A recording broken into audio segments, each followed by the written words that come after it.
that's the most interesting place for me to explore at the moment because it's the most built up. And there's the most interesting variety of things there. In the other places, I'm just like, oh, it looks the same. So I'm not really enamoured with the environments. And it just doesn't excite me as much, I would say. I've got my two final criticisms. Oh, yes. One, the stamina bar. What kind of Viking needs a stamina bar? Everyone gets tired. Even Vikings. Apparently. Stupid. And then the last thing, the worst bit of the entire game, is there's a mission where you kidnap someone and you've got to carry them a fair distance. And it says, right, you've got to put them on your horse. But as soon as you get close enough to put it on the horse goes and walks a little bit further. Yeah. And it wouldn't do it. And I could have just shot myself. It made me so angry. And I think I've played terrible. Something similar. Was it the one with the woman that you had to move her? Yes. Yeah, I can't remember her actual name. But, because again, there are literally so many characters you meet in every place. I literally can't even remember. But it's always the same outcome. It's like, so-and-so needs this doing, and then you do it, and then it's like, oh, it's over now. Okay. And then you never talk to them again, and you're like, oh, there's just so many of them. But yeah, I know what you mean about the kidnapping thing. I think that was an issue for me as well. Or there was one where something was supposed to trigger while I was taking someone back from somewhere, and it basically glitched out and I had to start again because a fight was supposed to happen, but I like skipped it, and then the person I was escorting wouldn't move from that point because the fight hadn't happened, but I'd abandoned it, and they just wouldn't come with me the rest of the way until we'd done that fight, but I didn't know that's what I needed to do. So it was there's a few little things like that where it's like the game's just slightly glitching out, but it won't tell you why. It's quite frustrating. It is a reflection of what you said about how pedestrian Dark Ages England feels, because that's why they've changed to this new system of quests where you find things in the world and then you do them where they are, because that's it. Because no one was travelling anywhere. Yeah. In ancient Greece and Egypt, people were travelling all over the place, where they could say, "There's my son's been kidnapped and is in Crete," and you hop on a ship and go all the way there. But this, you go, my cart's fallen over and my apples have spilled out. I remember that one. Yeah. Oh my god, that was so boring. I was like, you literally want me to just carry a box? I was like, oh my gosh. The ones where you have to carry things are the worst.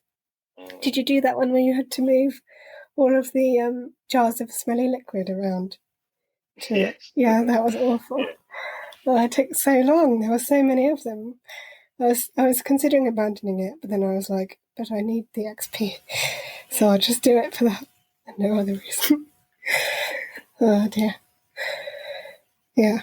Oh, I had one final really, really big criticism, but I can't remember what it is. So oh no, okay. Hopefully I'm sure I'll remember it later. At some point. And we'll talk about it, because that's what we do.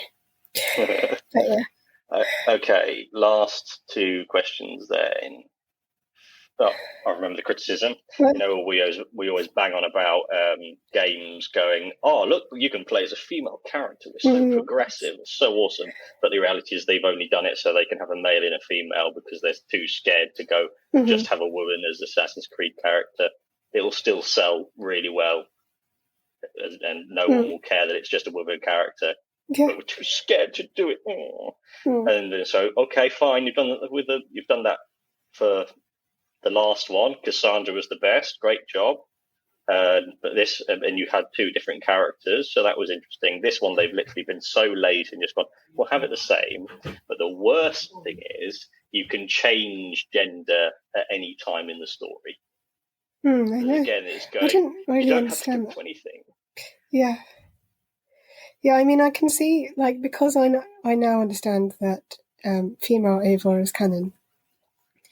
and the parts where you're male Eivor are basically when you're in the world of Norse mythology, because that's when you're quote-unquote Odin. So then you have to be male. Because I tried doing it where it was like, we'll switch the genders for you, and that's what happened for a little bit. And then I just changed back to female because that's how I was playing. But I didn't understand really at first why that was a thing. So I can see sort of why, but then it also doesn't really... Why not just have sections where you're male for a little bit, but then you don't have the character playable outside of that? I mean, if that's how they wanted to do it, I don't know. It doesn't really... Yeah, the reasons for it are a bit bullshit, because they were like, oh, it's when Eivor does more masculine things, or the situation calls for a more masculine approach. I think I read somewhere was that's when you could be, which I thought was just bullshit anyway, because female Eivor's a boss, so yeah, it just doesn't make sense. Just because they're scared to commit. Yeah. Going, oh, what if people were angry with us? What if the sad boys who have had nothing but male protagonists who look like them forever, what if they're mad at us? Yes. So yes, that's my actual last question. But yes, that's a very valid one, definitely. Favourite character, apart from Eivor, if Eivor would have been one of your favourite characters? I have to think about this. Shall I give mine first? Yeah, you go for it. My favourite character is Basim. Oh, okay. I really, really like him. He was one of the... So there's so many characters. Yeah, and this is why I'm struggling to think. But yeah. It just feels like so many characters come and go and they're just forgettable. And you think, I can't remember the names of 95% of the characters. But Basim, straight away, his voice and the way he moves just made me go, I'm really interested to see him, to spend time with him and around him, and to learn more about him in a way that I just feel like they didn't give a lot of the characters that level of depth. And I think generally in the game, the voice acting was quite, not particularly special. It was quite rare. Yeah. No, I think because I haven't finished the game, I haven't obviously met all the characters. But the only one I can think of to say is probably Sigurd. And I don't know the entire story of Sigurd, but the character of Sigurd as a whole is basically like what you would think of if you think of a Viking, at least in my head. And his voice is also quite unique as well. Although I think he does voice a couple of other characters, but I'm not entirely sure. But yeah, I think there's definitely more of a story, because I haven't finished it, obviously, so there's going to be stuff happening that I don't know about. But that's obviously the relationship that they've invested most in for the story. So it follows that naturally Sigurd gets a lot of screen time, and a lot of the missions revolve around him and his obsession with the Assassin's Order and things. So I'm interested in seeing how it will develop. But in general, though, I just like his attitude and the way he handles things. Although he's probably going to turn out to betray us, as I suspect is the case. But in general, though, yeah, I just think he's your typical Viking character that you would see in like TV shows like The Last Kingdom or Vikings or something like that. You know, it makes me think of that. Yeah, you just feel like a very a classic Viking, one who wants the Viking way of life and cares about the community. Have you played the section with Ivar and King Rodri? Rodri. What part of the map is Welsh? It's like the Welsh side. No, I haven't. Okay. Yeah, I don't think. No. But, oh no, wait, I may have just started it, possibly. I can't remember. It's been a little while. But I'm sure that'll be exciting, though, because, sounds good. I'm sure that was an actual character in Last Kingdom as well, Rodri. or at least someone from Wales was. I watched the entire series, or many series, in preparation for Valhalla before it came out. That's a really good TV series, actually. I recommend. Yes, I've watched the first series. It's good. Yeah, I got pissed off with the main character so much. Yeah. There's a lot that he does. He should have been killed by someone. He should have been executed. So many times for being. It just continues that way for several seasons. It is. Yeah, you're just basically like. I think they have lost their way slightly in the later seasons. They're just like, we're going to just keep the story going because that, which always happens after season 3 of every TV program ever. But if you want Vikings, then that is a TV show for you. Apart from Vikings, obviously. Have you watched Vikings? I haven't, but I've heard good things. So it's the best. Yeah, the best. Main character's the best. Love it. I shall check it out. Cool. Okay, the final question then, which I have managed to remember. Where do you think Assassin's Creed will go in the future, and where do you want it to go in the future? Well, where I think it's going to go is, I have heard that they're thinking about multiplayer, and I don't know about that. They're definitely going on the route of everyone's playing multiplayer now, so maybe we should do that. But it's always been I think there have been some multiplayer bits previously. Can't remember. But I've never played them. And in my head, it's always been a single player. Very much a single player game. So I don't really know where I sit with that. I'm not entirely sure it's how it would work. But again, I'm open to seeing how they would approach that if that is the case.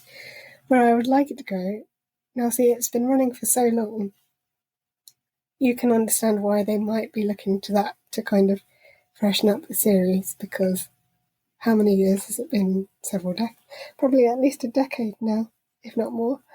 So in terms of ideas, it's quite difficult to think of where they can take it without a massive change up like that.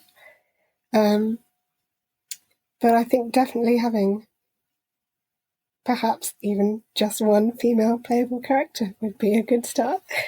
And having that, because they did have that story with the smaller game. I can't remember. It was on PS Vita, and I can't remember what it was called, but it had Avaline. That's it. Yeah, and that I didn't play, but I have it somewhere in my library of games. I've yet to play, but yeah, they can definitely expand on that, because of course there's female assassins. Why would there not be? We know that, we've played some of them in previous versions, but having one that is the central focus would be a good idea, I think. In terms of the setting, it's difficult to think. Everyone always talks about feudal Japan, but I think that's been done with I can't think of it. The Tsushima, Ghost of Tsushima is basically Japanese Assassin's Creed. It's literally an excellently made. It's as if they took Assassin's Creed and gave it to an incredible studio and go, do it one. And it is bloody impressive. Yeah. Really good. But I think you'll love it. I will definitely check it out. But yeah, I was going to say, in terms of locations, they've already done what I wanted them to do, which was Origins. So, frankly, I'm fresh out of ideas.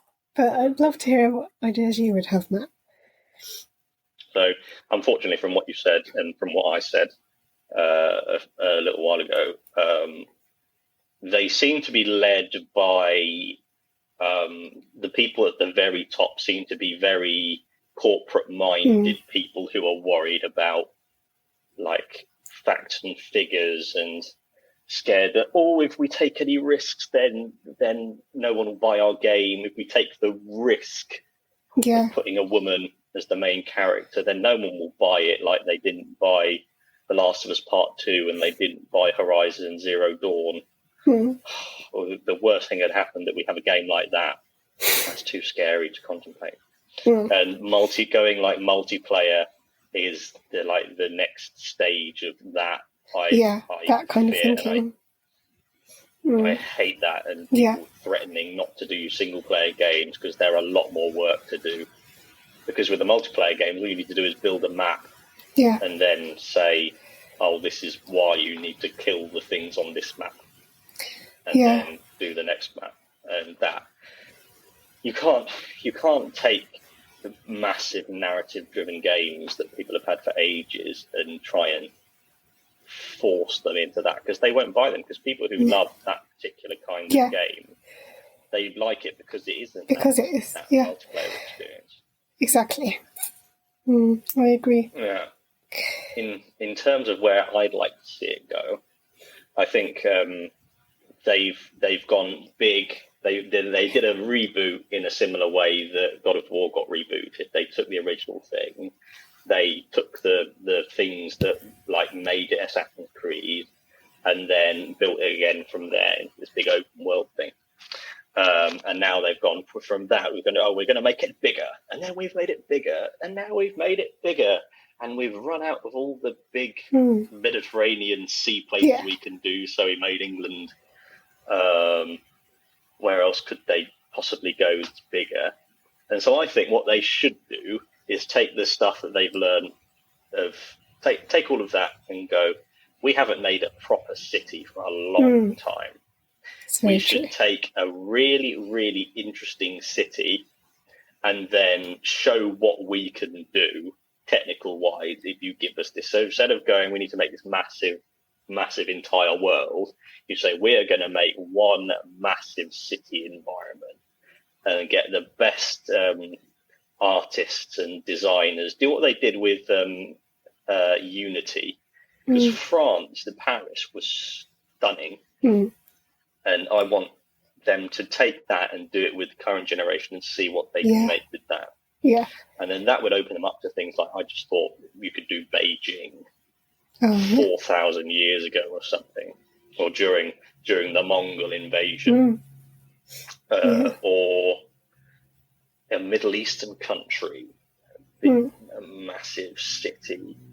There's the Mongols had a city called the Silver City, which was their Karakorum, which was their massive capital that they built.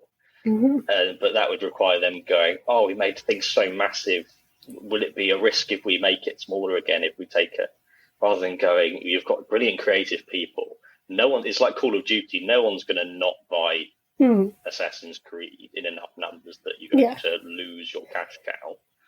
So I'd love to see them go back to that really slick assassin, way of playing. And because what Assassin's Creed is to me, it's the parkour and it's the hidden blade. You got those two things and a nice, interesting mystery story to go through.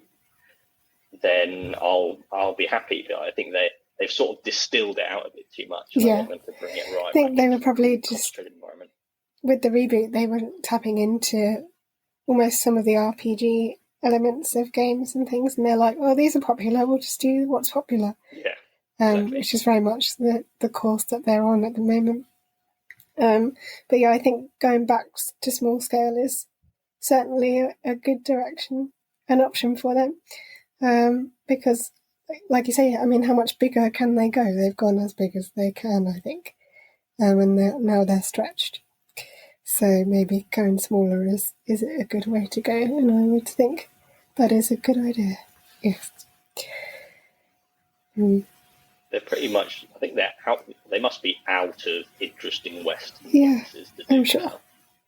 They do Africa or South America. Ethiopia was the cradle of civilization. Find something interesting there. I'm sure there's plenty. There's plenty of the world they haven't touched yet. I say that sounds weird, but there's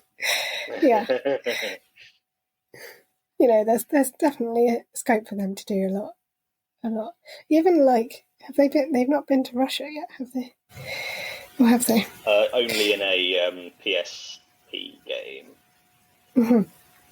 Yeah, I mean, done China and India.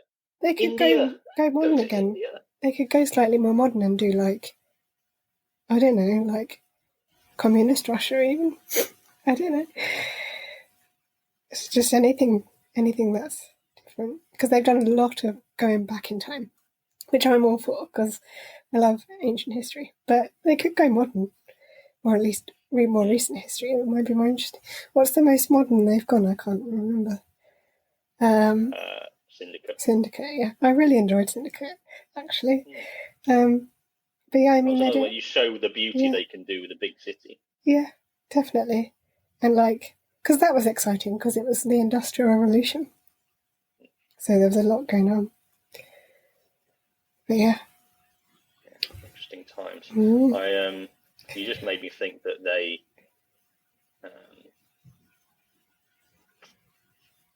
damn, it's gone right out of my head again. It's alright. Never mind. We'll come back to it at some point. I think so. Is there anything you've left unsaid before we sign out? Not that I can think of, no. I think I'm all good. But I'm sure we'll touch upon the subject for many, many more episodes to come, as we always do. Yeah, we've talked for 45 minutes. Oh my gosh. Wow. It's funny when I worry that like I've got like 5 questions and I go, why is it going to be, are we going to be able to do 15 minutes? Okay then. So I think we've given everyone enough content. Yeah, I would say so. So if you've been watching or listening to this, thank you. This is Alex and Matt Gaming the System. If you're watching us on YouTube or Twitch, please do like, share, subscribe, and comment, please. And if you're listening to us anywhere, particularly on Apple Podcasts, please give us a review and just write a little comment. Just say Valhalla or Let's Go a Viking, and that will help us get into more ears and eyes. So we are live every single Thursday at 7 p.m. So until next time, thank you and bye. Bye. We hope you enjoyed that episode of Gaming the System. If you want to support us, you can donate to us through our PayPal by sending it to wearegamingthesystem@gmail.com if you want to send us a one-off donation. If you want to donate to us monthly, you can subscribe to our Patreon at patreon.com/gamingthesystem. Until next time, bye-bye.